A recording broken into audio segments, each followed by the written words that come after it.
Welcome everybody. Hello again, Aneen. Good evening. Really happy to have you all here tonight to talk a little bit about owls. My name is Kelly King, and I'm the Education Director at the TRACS Youth Program. If you haven't heard of TRACS before, TRACS stands for Trent Aboriginal Cultural Knowledge and Sciences, and we're based out of Negojibanong or Peterborough, Ontario. So we're very happy to be here tonight, and I'm with my two colleagues, Matt and Jazz, who I'm going to be passing the mic to very shortly. But before we actually get started, I would like to just introduce the evening and introduce a little bit about who we are and what we do. As you all know, we're here tonight to talk about owls and some of the cultural significance of owls, as well as some of the science of owls as well. So Jazz and Matt are much more knowledgeable than me on these things, and I look forward to passing it over to them very shortly. Before we get started, I would just like to honor and acknowledge that most of us tonight are probably calling in from Mississauga Anishinaabe territory. As an organization, we are based out of Trent University, which is on the lands of the Mississauga people. This has been the territory of the Mississauga Anishinaabe for time immemorial and continues to be cared for and, of course, honored and respected by the people who live here. So we do at TRACS, the work that we do is we are braiding knowledge systems together. So we look at Indigenous sciences, and we also look at Western sciences. We look at different worldviews and different ways of seeing issues and topics. And we braid all these together to see a fuller picture of the world around us and our places and responsibilities to those places. So without further ado, I'm going to pass it over to Jazz and Matt to tell you about more of the evening. Awesome. Thank you so much, Kelly. So Ani Bojo Kanawea, Nat Indigenous, Sturgeon Falls, and Donjaba, Métis and Dao. So my name is Matt. I'm from Sturgeon Falls, Ontario, and I'm Métis and mixed heritage as well with like French background. I'm an education assistant with TRACS. I started working with TRACS about back in November, I think. And I'm, education assistant and do a lot of stuff like this, workshopping and delivering different programming to people like yourselves who are interested in the interweaving of Indigenous knowledge and Western science. So I'll pass it on to Jazz.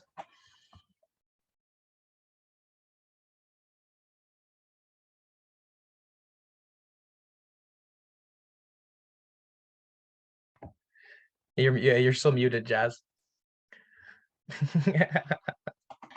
I am so terrible when it comes to muting and unmuting the technology. My goodness, every class I have, I do that. Anyways, hi everyone. Koikoi, ani wase nangoni megezabanoshi Indigenous makwadodem kiriganzibi and Danjaba. Hi everybody. My name is Jasmine. I go by they, them pronouns. I'm a two-spirit mixed heritage person. My ancestors are from Kitigan Zibi First Nation, and I'm first generation settler on my father's side. My ancestors on that side are from Norway and from Scotland. And I'm very excited to be here with you guys today, talking with you about owls, one of my favorite flying beings out there.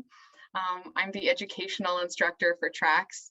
And I go to Trent University. I study Indigenous environmental science and studies there, where pretty much I'm learning to be able to do this work and do this work on my own, do this work with other schools, bring some of this work back to my community, and to be able to share Indigenous knowledge more widely across Turtle Island, because I feel that Indigenous knowledge and Indigenous science and ways of knowing and being are integral to all people that live here on the back of the turtle. It's the language of the plant beings, of the rock nation, of the crawlers and the flyers and the swimming ones that exist here. So I'm really excited to be able to be here with you guys tonight to talk with you about owls. So I guess we can just like dive right into it. Let's get started talking about owls. So the first thing that we're going to talk about tonight, something that's really important, is the teachings that a lot of our people carry about owls. And as Matt said, he's Métis, and myself, I have Algonquin ancestry and Mi'kmaq ancestry, and so I can only speak very clearly about the teachings that I myself carry. But I can share some information about other nations. I have siblings and teachers and elders from other communities, from the Cree, from some of the Haudenosaunee people, some Dene people, and I've been given permission to share some of the teachings that they have on owls as well.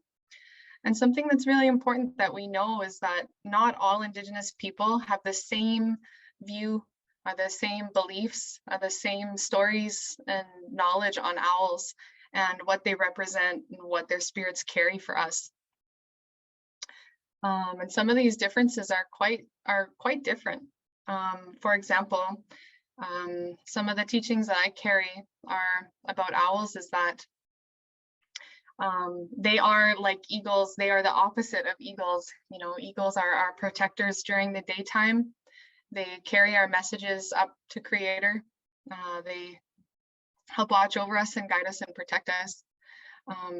Owls do that same thing in the teachings that I carry, but they do that in the night. And more specifically, they work with the darkness. And owls help us become better human beings in the way that they teach, by helping us with cycles of life and death. And the easiest way that I can put that is if we believe in something that is harmful to us, is harmful to the way that we see the world. Maybe you feel, what's an example I could give? Maybe you feel shy or you feel self-conscious about yourself, and that fear that you feel stops you from being able to interact with your friends and family in your authentic self that is true to your heart. You can ask those owl beings. They will help you take that fear away. They will bring about death, you could say, to those ideas and those belief systems that are not of your highest good. They don't help you reach your true potential. So the owl will come and take that from you. And there are ceremonies that exist that help you do that with the owls. And so to bring it all together, owls for me and the teachings that I carry symbolize death, the ego deaths, or deaths of things that do not serve.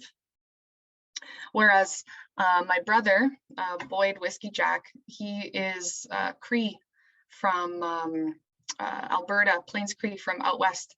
His community and his people believe something very different. Owls do bring death, but they are messengers to death, meaning when you see an owl, his community believes that when you see one, they are coming to let you know that someone is about to pass away or something bad is about to happen. So, and that was all that I was given permission to say about that. But you can see the difference, whereas the teachings that I carry would welcome owls in to help you grow. My brother's community believes that owls come about bringing something quite different in their messaging. And then now I'll pass that over to Matt so that we can start talking about all the beautiful different types of owls that exist in our territory and in our communities. Awesome. Thanks so much, Jazz. So in Ontario, we have like 11 different species of owls. Here's a good kind of picture of all the different ones that kind of hang out around here, whether it's all year round or just popping by during their migratory periods. But the first one, we're going to talk about mostly tonight about the ones that we can find around here, because that just makes sense. So the most common one that you'll most people hear or see around here, Kelly, go to the next slide, is the barred owl. And so in the Shawbemon, we'll call these Wenchda Kokokoo, and that's a barred owl. and it's a lot of people for to recognize this bird when they hear it. They say that that bird says, "Who cooks for you?" in English. That's what they say. But in the Schnabelmoen, it's saying its name, Kokokoo. And so I find that pretty interesting. And then the next owl we'll talk about a little bit is a screech owl. And screech owls are pretty cool. They kind of remind me of like a pro wrestler because they're real short and stocky, and they don't have a neck, right? But they also have a couple different color forms. You see like the one on the left here has a more of a gray pattern, where the one on the right has more of that reddish pattern. And that just depends on what type of habitat that they're living in. In the language, we'll call those muinals. The next one also has like these ear tufts. Screech owl has those too, and those little ear tufts, but those aren't actual ears. Those are just feathers. Well, some people say that those feathers are for is for like camouflage. It helps them kind of break up their pattern when they're hanging out in trees. Yeah, because a lot of the time owls are sleeping during the day. So a lot of the time they're just kind of chilling in a tree, so they're not moving too much. So they want to be able to trust their camouflage, so that way they can blend in and not have to worry about other predators going after them too much. The next one is a short-eared owl, and these ones are kind of different than most of your other owls, because they all most owls you see or you talk about, you hear that they're nocturnal, and so that means that they're sleeping during the day and that they're awake at night, and so that means they're hunting at night too. But the short-eared owl actually hunts during the day, because voles are active during the day, and so that's the thing that they like to feed on the most, and so that's why they're going to be up and hunting them, is because the thing that they're hunting is up and moving. So it makes sense. The next one is one of our smallest owls, and arguably the cutest, and that's Onnagosh, or the little owl, the saw-whet owl. And these ones are real cool.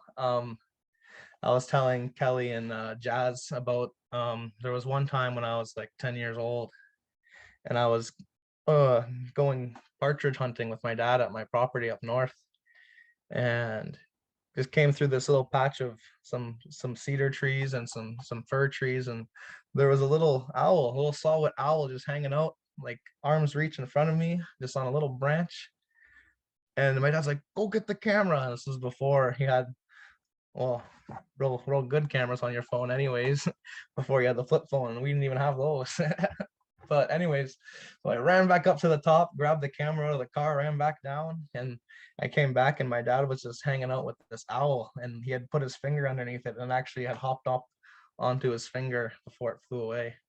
But they're real cool, and they also have a really cool call. They kind of sounds like a sonar almost. It's pretty interesting. Maybe later on we can maybe listen to one of those calls.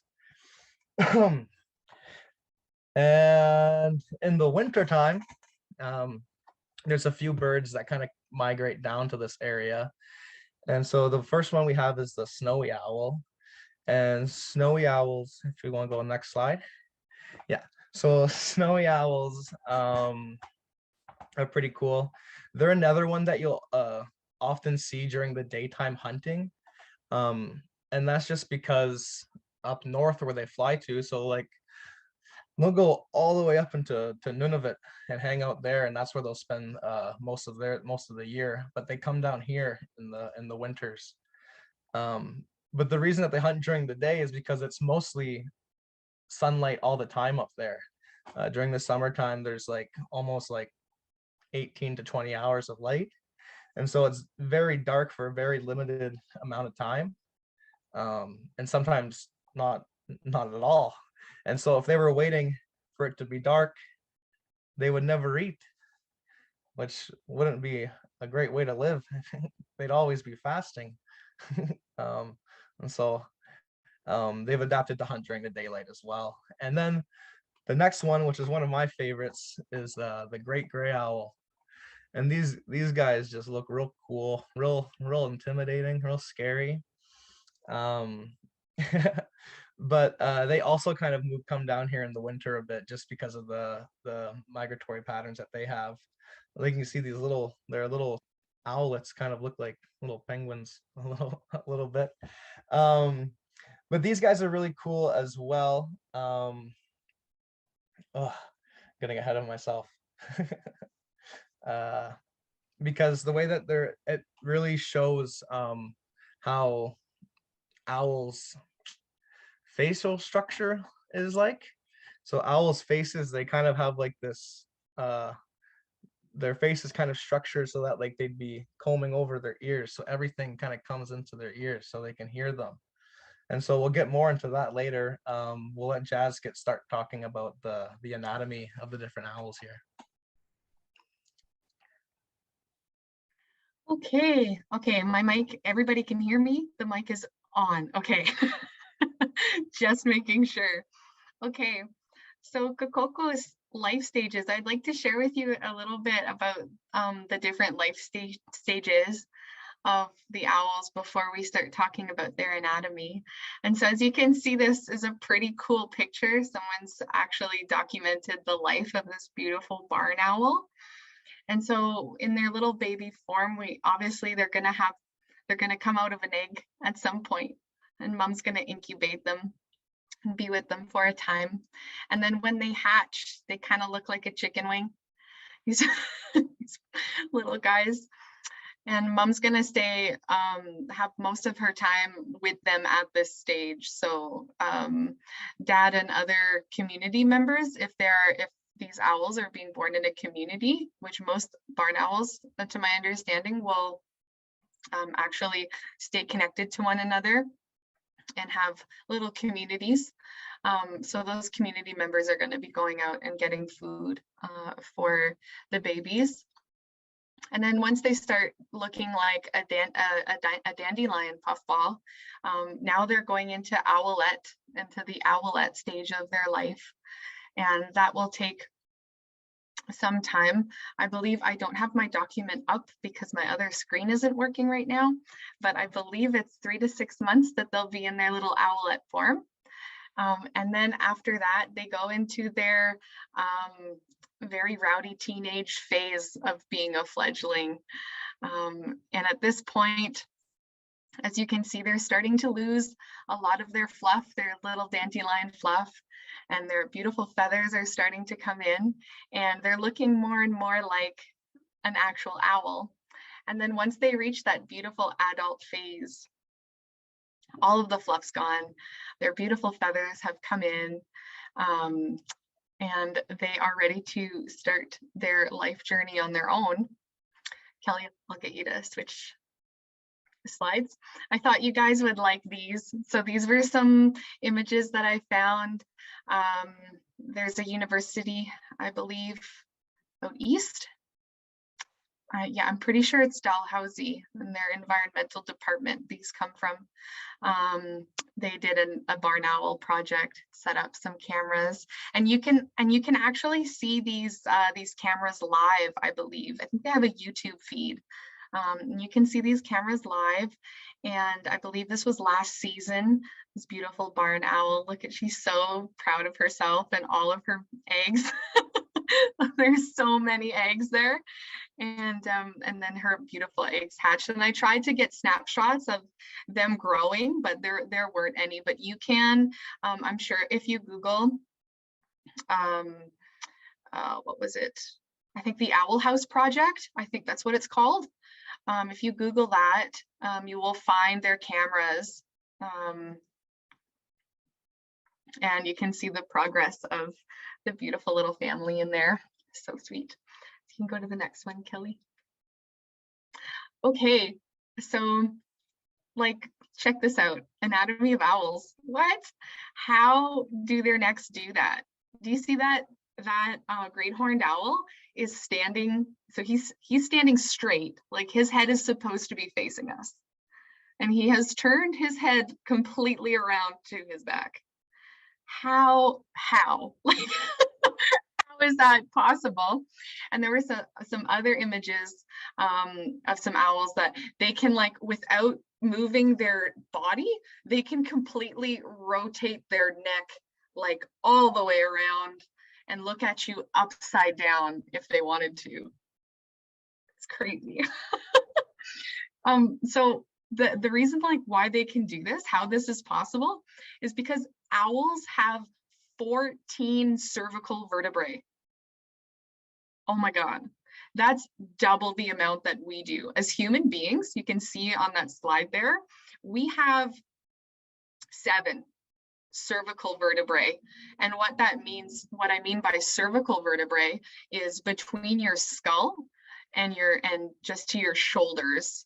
That section of your spine is called the cervical spine.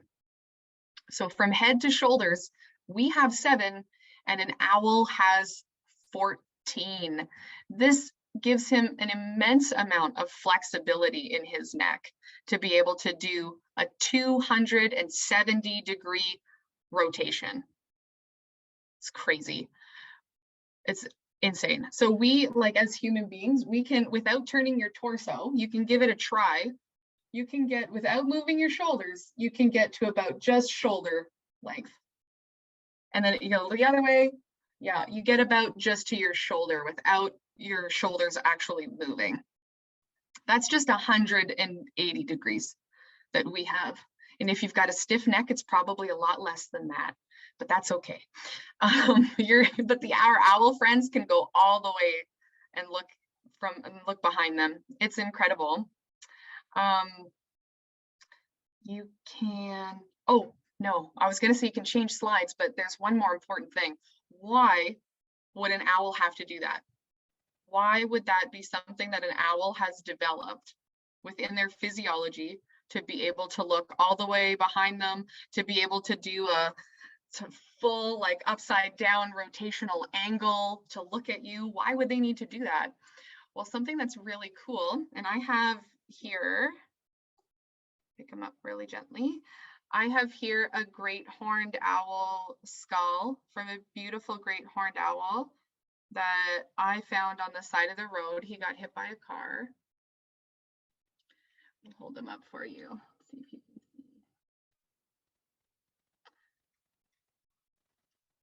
see. There.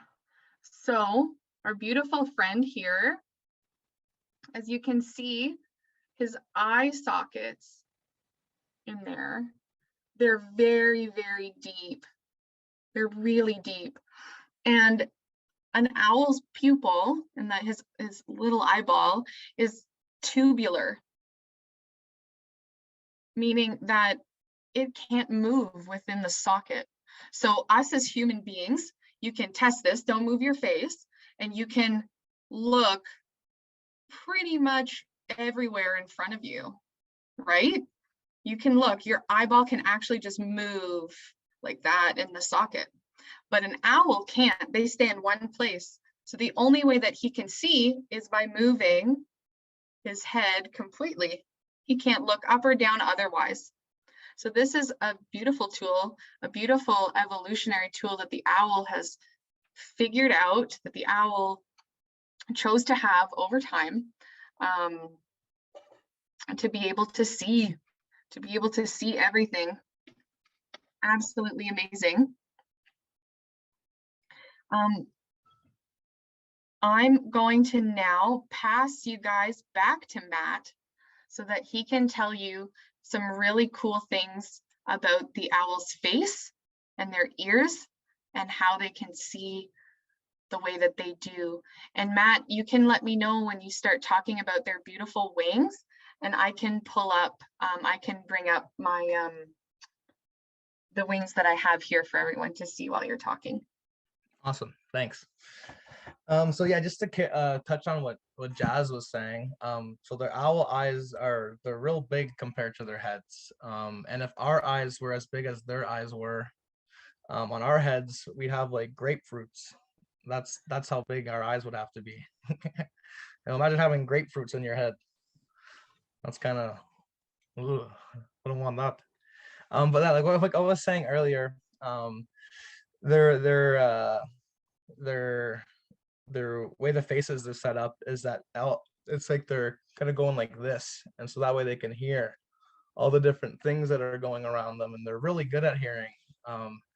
They're actually so good at hearing that they can hear like a little rodent running underneath like a foot to like 3 feet of snow, which is crazy to think about. And that owl's way up in a tree, and this little mouse is underneath the snow. Like, let alone in the summertime when there isn't snow, imagine trying to hear that, and they can, oh, just crazy. But another thing that makes them really good hunters is they have these real specialized feathers. So I'll go to the next slide. And so on these feathers, they kind of have like this comb-like serration on the tips. And what that does is it absorbs all the noise that like birds move when they flap their wings. I'm not sure if any of you have ever been outside. Well, I'm sure some of you have been outside.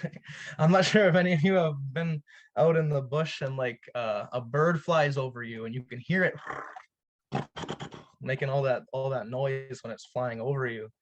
But owls, if an owl flew right over you, you wouldn't even hear it. It could be like 2 feet on top of your head, and you'd have no idea it was flying there because they're just really quiet. And so a lot of the time when they're hunting their prey, the prey don't even realize they're being hunted until it's too late. The owl's already caught them.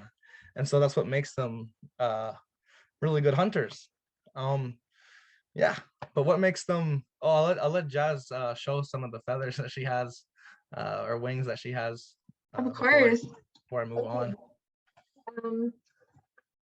Wish we had more time because I'd love to share with you all the stories that I have about these owls that I found. But I can show you this one first.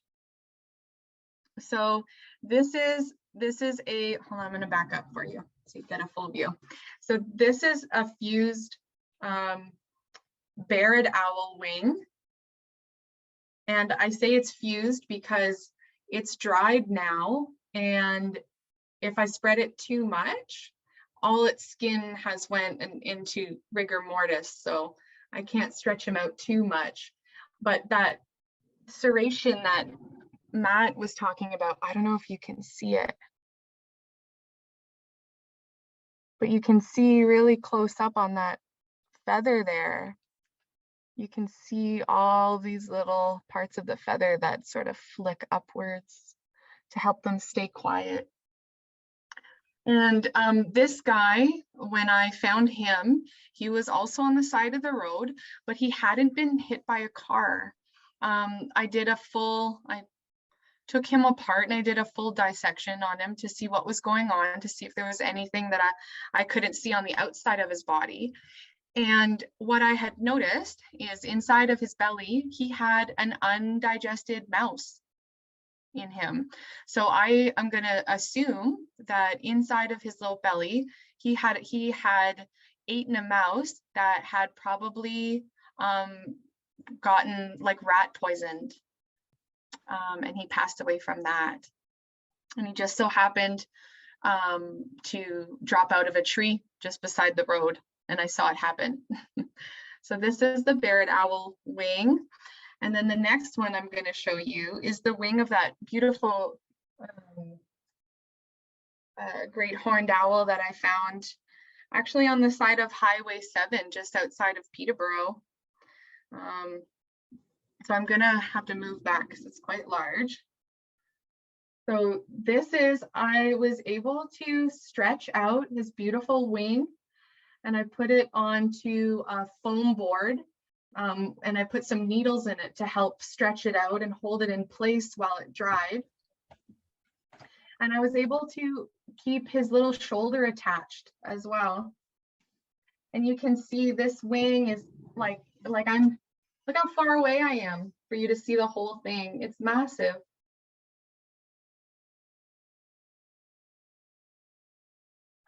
Oops.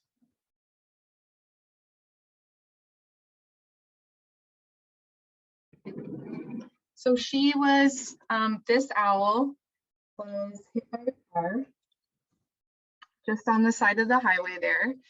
And if I show you back, if I bring the skull back for you guys, you can see from the front, you can't really tell other than if I flip her over for you, You can see that her skull is fractured here. And the fracture goes all the way down into the base.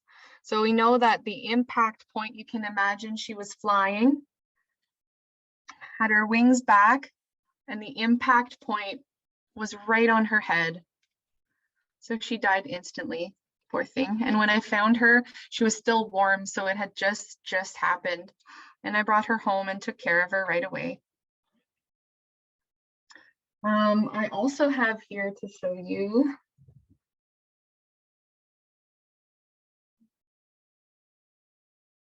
her beautiful talons. So you can see there's a lot of fur on the bottom, lots of fur and lots of extra plumage to keep her little leggies warm during the winter months. And I found her in the winter last year. And her talons are quite beautiful. This one, the foot was broken, so I wasn't able to keep all the talons nice and straight. But you can see they're so sharp. Little stabbers. Her little food forks. Yeah, I'm really happy that I got to share her with you guys. And I'll pass it over back to Matt so he can tell you some more beautiful tools that the owls have. Sweet, thanks for sharing those, Jazz. Mm-hmm. So we were talking about how the owl hunts, but what happens to the prey once it's been caught. So okay, we're all good. Okay. So owls have a lot of different prey species depending on their size. So something like the saw-whet owl is going to eat smaller things like mice and bugs, like a lot of the time. And then you have the great horned owl, and those guys will even take down things like rabbits, groundhogs, and sometimes even like smaller birds. By smaller birds, I mean smaller than them, not small birds. But yeah, so owls usually swallow their prey whole or in big chunks because they don't have teeth like in the skull that Jazz showed. You can see they don't really have teeth to really kind of chew it up like everything else does. But what happens to the bones if in the fur and everything that they swallow? Like what how can that get sorted? Well, like owls have two stomachs actually. The first is known as a proventriculus, but we'll just call it the first stomach to keep that nice and simple. And that first stomach is kind of filled with different things to make it easier to process in the second stomach. So hydrochloric acid and a couple different other chemicals you'll find within that stomach, but kind of break it down and make it easier. So when it goes through the next stomach, which is your ventriculus, an easier word for that is actually a gizzard. And all birds have a gizzard. They're a really cool evolutionary piece. I find they're really cool. So what a gizzard is like it's a very muscly organ that kind of chews up the food for these animals. So it's like they'll flex their gizzard muscle and it just breaks everything down. And so what will happen is the meat and the ligaments and the tendons and the organs that all will get digested and go past through the intestine. But things that can't get digested, like the fur, like the hair, the bones, the beaks, everything like that, gets packed. So the gizzard keeps going after all the meat's gone, just keeps going, and it packs all the fur and bones into these little things called pellets. And what a pellet is what I just said. Everything that they do, they pack all of it together and then they puke it out in this little pellet. So we'll go to the next slide. Like that. That's what they do. That's a snowy owl puking out a nice pellet. And so what's really cool about pellets is that they'll have everything from what they ate. Sometimes there'll be remnants from the last couple things they ate, but most of the time it's just one solid thing, or one animal that's being turned into a pellet. So they're real cool. They're really cool. What's really cool about them is that if you find those owl pellets, you can kind of break them down and breaking them up. We'll go to the next slide here. If we can, or we'll just wait. Oh, there we go. Okay. So this is what they look like when they're fresh compared as they decompose. They'll start to all break down and everything. As you can see, the hair and fur, that stuff will break down first. But what's really cool about them is that you don't just have to just look at them for 16 years and wait for it to break down. You can actually take some tweezers and a little stick and break them apart, and you can get a key and you can figure out what those bones came from, whether it was a rat or a different bird, maybe a rabbit, and you can figure out where those what that owl what was eating. And so it's pretty cool. Pretty cool to see, pretty cool to find. Yeah, yeah.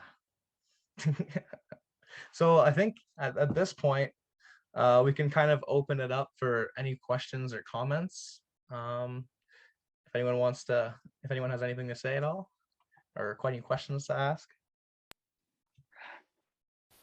I'll just note now that in the bottom right hand corner of all your screens, there's a reaction where you can actually raise your hand. So if you'd like to raise your hand and ask a question, you can also just put it in the chat off to the side. So any questions you have or stories of owls you've seen or anything owl related is welcome.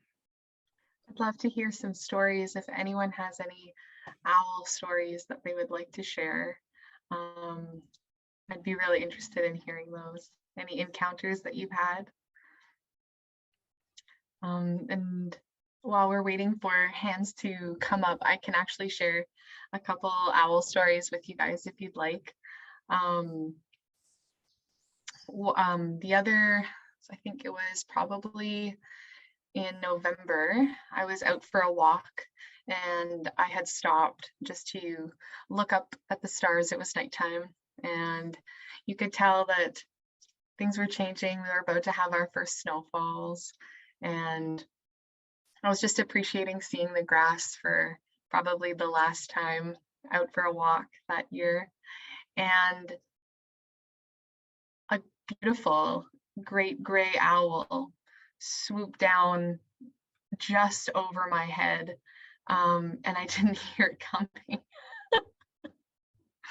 And I was wearing a hat, and I felt its talons scrape my hat, and it kind of pulled my hat forward over my eyes.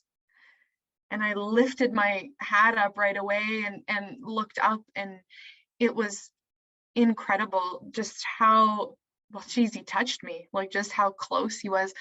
Absolutely dead quiet, this massive, beautiful bird. It was incredible and such an honor. It felt like I was saying at the beginning, how they take things, those owls, they take things from us that no longer serve us. They help us become the best version of ourselves. And I really felt so honored and just happy and content after that experience. And I knew that it was going to be a good winter for me after that. Oh, I see there's a hand up and I see some questions coming in the chat. Mariana, you can unmute yourself by going to the bottom left of your screen there. Yeah, hi, thank you so much. I'm just in my friend's house, so that's why I didn't put the video, but I really appreciated this. I've seen owls a few times and it's such a special thing. And we've seen them once in a park and watching, yeah, that beautiful rotation of the head. I grew up in Greece and I just want to say the name for owl there is Koukouvaya, which I think is a wonderful like sounding of its sound and some of the things that you're talking about. So, but I wanted to ask, I saw two owls recently in Toronto, a short-eared owl and a long-eared owl. And the only reason I spotted them, I mean, because they were so well camouflaged, because there was all these bird watchers with their, watching them.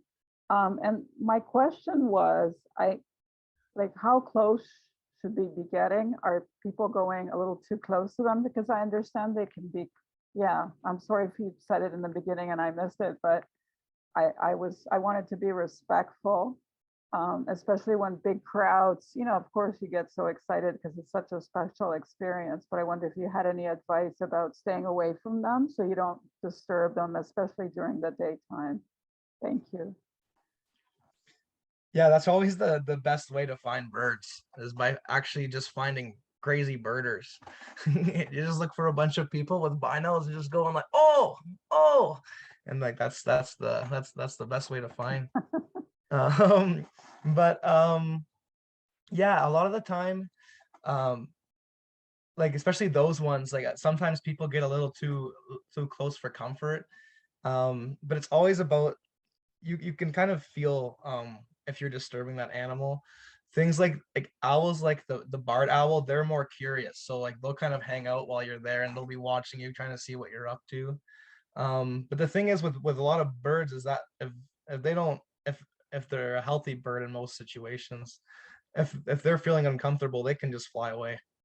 They can just leave. In most situations that's the case, but there's a lot of situations where people are getting too close and it's because that bird is injured, right? And so if you start to notice that you're like, whoa, I'm real close to this owl, and you can even get even closer, then you can start to assume, oh, maybe there's something wrong with this owl. Either what Jazz was saying, either it could have caught a mouse that had just went and ate some rat poison, because that's what they do with a lot of rat traps. Is that a lot of restaurants have these rat traps, but they don't want the mice or the rats to die in their restaurant. And so what that poison does is that it's late setting, and so they'll go and eat that poison and then they'll leave, but that poison will kill them later. But the thing happens is while they're leaving, an owl sees them and will catch them, and then that owl gets that poison as well. And then a scavenger, different, like a predator, comes around and eats that owl, and then that predator gets poisoned as well. And so that's like the worst type of rodent poison, is that stuff that's late setting, stuff that where like the animals can be bringing poisons back to the wild. You're really gonna mess up the food chain that way. But that's going on a whole different other rant. But yeah, as long as just kind of respect the distance, respect what they're up to. If they're hunting, then kind of let them hunt, because you're not going to feed them. Unless you have a rat, unless you want to bring rats to the birds, feel free to do that. But they're not going to look at you as a food source. So that's good. Just adding off of what Matt has said, Mariana, I would recommend that you take a look at maybe some YouTube videos, or the Cornell, there's a beautiful app that you can get for your phone called the Cornell Bird app. And you can take a look. It has it in that app. It has all of these recordings of different bird songs, and you can take a look at what different owls sound like. And something that I find really important to pay attention to when I'm out, and I've been in this situation a couple times where, you're getting pretty close to an owl and you're not sure what's going to happen next, or if you're okay to be doing that. Another reason why an owl might not fly away from you, like Matt said, one might be an injury, but another one might also be that their nest is nearby and their babies are close. So it's important to see what an owl will sound like when he's calling to his mate or to other members of his community. And it's a whole other thing to hear an owl screech or call out of fear, and to fight. So you might not look like a food source, but you might look like a threat. So it's important to be able to distinguish what that could sound like when you're out there. I think someone had asked, yeah, how do owls talk to each other? So Jazz was kind of saying, they hoot. um they hoot a lot. But it's really cool. There's different hoots for different situations. One of my favorite things to do in the summertime, me and my teacher Joe will go out and we pick medicine together, and it'll be real late at night, and then we'll just go out right into the middle of the bush and just start making owl calls, because owls are really, especially like barred owl, they're really territorial. And so they start hearing "Woo, woo, woo, woo," and they'll come right over you and "Woo, woo, woo," and they'll start yelling at you, and then you yell back at them and they'll yell back at you, and they do these things called monkey calls, where they sound like howler monkeys, like these really really deep and scary sounds. um and when it's pitch black at night, oh, it's not settling. But so that's the barred owl. And then there's ones like, I think it's the long-eared. Anyways, and one of the owls, when it does its mating call, it kind of sounds like a or when it does its call, it kind of sounds like a cat, like it's like a it's really weird.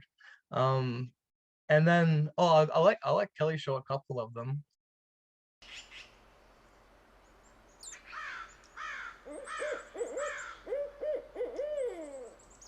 Yeah, that one.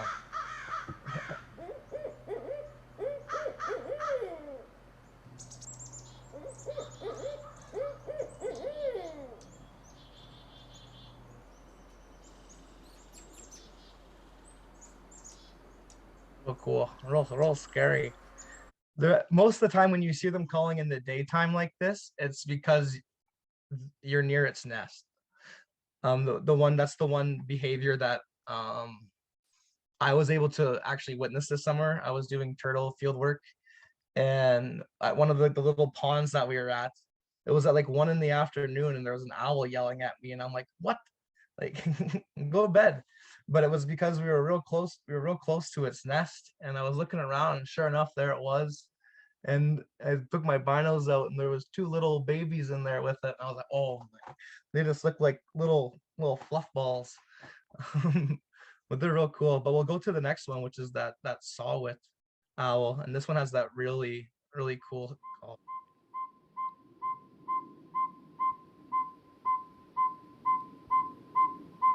It's like super unique, like a sonar. Now I remember the first time I heard that in the bush, I got real scared because I was like, what the heck is that?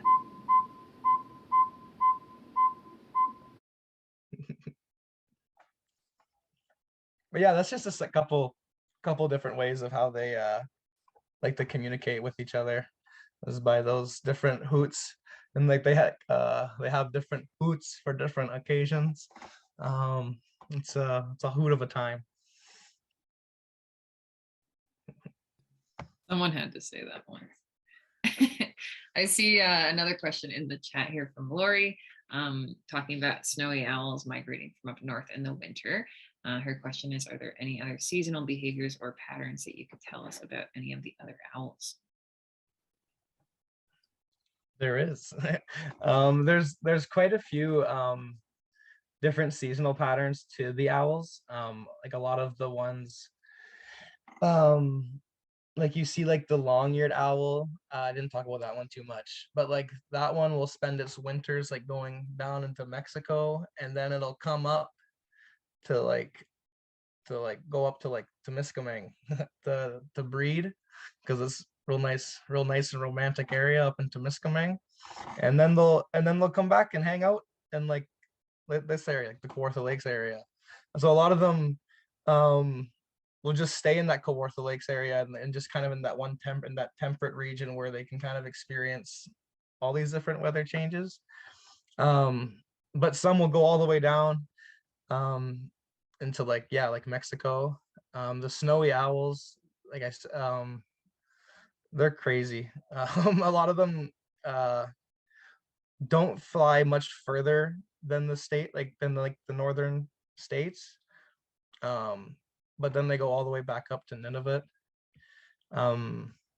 But yeah, I don't know too much like about like the whole uh different seasonality or anything too much about it. One behavior I can say that I learned was that great gray owls will actually they don't want to build nests. They're lazy. They're like, I'm this massive bird. I don't have time to build nests. And so it tells the other birds to build nests for it. And so what the great gray owls will do is actually just take over someone else's nest and just be like, I'm here now. And then it'll be territorial about that nest. So when like an eagle or something like that can spend all this time making a real nice nest, and then a great gray will come in and just be like, my nest. And then the bald eagle's like, what? Are you kidding? And it's just my nest. So that's like one thing I could say, I guess, regarding its behavior. But yeah, I'm not too knowledgeable about owls, so I don't really. I'd have to do some research. Some things that I can share with you, Lori. I got my other screen working, so I have my documents here that I couldn't access earlier. So the great horned owl is one of my favorite owls, and one thing that is beautiful to know about them is that they actually live all over the back of the turtle. They don't go into Nunavut very much, but most of northern or southern Northwest Territories and the Yukon and into Alaska, like they'll make their way all the way up there, and they go all the way down south and even into Mexico as well, and so like all over the back of the turtle, but they do stay clear of the Hudson Bay area, but they are around sort of the James Bay area as well, and up into like Inuit territory in northern Quebec. So that's one that I wanted to share with you. And then the short-eared owl. Matt, did you talk about the short-eared owl and their migration patterns? No, eh? Okay. The short-eared owl will spend its summers in the north. It really likes to be up in the north during the summertime. It's year-round throughout sort of central United States, and then spends its winters down south in United States and in Central America as well. So that's that one. And then one of my other favorites, the barn owl. We are lucky that we get some barn owls where we are, but they mainly like to spend all year round, pretty much all over southern and central United States. And every once in a while, we get lucky and they'll come just around the heart of the turtle in the Great Lakes, and sometimes into Kawartha Lakes as well, and we'll see some. And in southern Quebec as well, you might have the opportunity to see some. And then the other one, the saw-wheat owl, Matt talked about that little guy, and that little guy's just kind of like everywhere. It spends a lot of its year pretty much all over Canada and the United States. But there's a trend that it likes to spend its winters in the south a little bit. And then the barred owl, he's another guy that's just everywhere. And that screech owl, he has a preference to eastern Canada and the United States as opposed to the west. So we're fortunate here that we can see screech owls all year round. And that's all I have on migratory patterns. Yeah, I don't have any of the other guys. That's okay because we're getting out of time. Anyway, so I'll let Kelly wrap it up here. Excellent. Well, Chimigwech, Jazz, and Matt. And thank you everyone also for joining us tonight. Before we let you off into your evenings and all excited about owls, We just wanted to mention that we do have an opportunity for you to learn more about owls right now. So our team pulled together these family learning kits this season, and there are 10 different activities that you can engage with in these kits, and we deliver them to your home, and you get to do these activities as a family. So they're meant to be intergenerational, and they're meant to have you know, your whole family involved in them. So one of the activities is called Gizzard Gifts. So like Matt was talking about earlier, those owls that have those gizzards that do that really incredible work of compacting all those bones down. We've included one of these pellets in the activity kits, as well as all the tools you need to dissect them. So if you're interested in doing that with your kids or as an adult by yourself, you can check these kits out on our website, and I'll put the link in the chat here in a second. So keep that in mind as a further learning opportunity if you or your kids are interested in doing more of that kind of learning around owls. I also wanted to just note that these kits and that this evening's workshop was only possible due to the very generous funding of a couple of our grantees. So Pathway to Kinship and Stewardship offered us some really incredible funding to pull these kits together, and the Community Foundation of Greater Peterborough offered us funding for this evening workshop. So chimigwech to both of those organizations as well. Really incredible, you know, staples in the Peterborough community. If you haven't heard about them, I suggest you check them out as well. So at that, we'll leave it for the evening, and miigwech again, Matt and Jazz, for sharing some of the things you know about owls. Matt, you said you don't know much, but I think both of you are a wealth of knowledge, and we all really appreciate you sharing what you did tonight. So yeah, I'll leave that in the chat if anyone's interested in the family learning kits, and I'll also send it around over email if you're registered tonight. So chimigwech, everybody. Chimigwech, guys. Thank you so much for joining us tonight. Thanks everyone very much, and hope you have a great night, and hope that you learn some stuff.